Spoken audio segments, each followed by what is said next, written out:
बक्सर में जनसुराज के सूत्रधार प्रशांत किशोर ने अपनी बिहार बदलाव यात्रा के क्रम में डुमरांव में बिहार बदलाव जनसभा को संबोधित किया। इस दौरान उन्होंने कहा कि बिहार की जनता अब बदलाव चाहती है और शिक्षा रोजगार के लिए वोट करेगी। प्रशांत किशोर ने कहा कि लोग अब लालू, नीतीश और मोदी सरकार से छुटकारा चाहते हैं। प्रशांत किशोर ने चुनाव आयोग पर हमला करते हुए कहा कि भाजपा और सत्ताधारी पार्टियां गरीब प्रवासी बिहारियों का नाम वोटर लिस्ट से काटने की साजिश कर रही है। वो जानते हैं कि आने वाले चुनाव में यह लोग उनके खिलाफ वोट डालने वाले हैं, लेकिन सरकार और चुनाव आयोग चाहे जितना भी नाम काट दे, जो बच जाएंगे वही लोग इन्हें हराने के लिए काफी है। इस साल नवम्बर में भाजपा और नीतीश सरकार का बिहार से जाना तय है। किसी जाति, किसी धर्म, किसी दल के समर्थक हो, हर व्यक्ति बिहार में बदलाव चाहता है। बिहार में लोग अपने बच्चों के लिए शिक्षा रोजगार चाहते हैं और डुमरांव के लोगों ने भी यही आज यहाँ घोषित किया है कि हम लोग अपने बच्चों के लिए शिक्षा रोजगार चाहिए और बिहार में लालू, नीतीश, मोदी से छुटकारा चाहिए। भाजपा के लोग और सत्तारूढ़ दल एसआईआर के जरिए बिहार में जो गरीब लोग हैं, जो प्रवासी बिहारी हैं, जो बाहर रहते हैं, उन लोगों का नाम काटने का षड्यंत्र कर रही है सरकार। इसलिए कर रही है कि उनको मालूम है कि जो सबसे गरीब है, पिछड़ा है, वो आदमी सरकार से नाराज है, वो सरकार के खिलाफ वोट करने वाला है।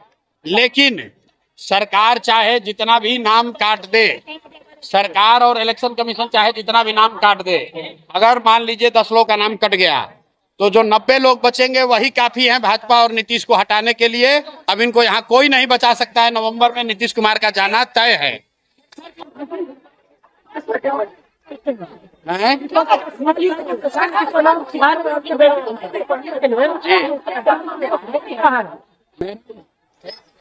मेरा लड़का देश के सबसे अच्छा स्कूल में पढ़ता है, बिहार में नहीं पढ़ता है, लेकिन बिहार में सुधारने के लिए प्रशांत किशोर संघर्ष कर रहे हैं। टूटे नहीं है।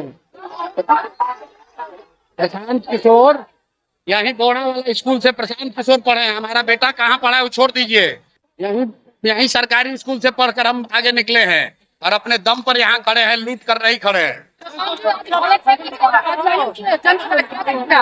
लोग जिसको भी बिहार सुधारने की अपेक्षा है, जो भी बिहार में सुधार चाहता है, वो जनसुराज को जुड़ेगा ही जुड़ेगा। इससे पहले बिहार में 15 वर्ष जंगल राज चला था, उसके लिए बिहार के लोगों से माफी मांगे।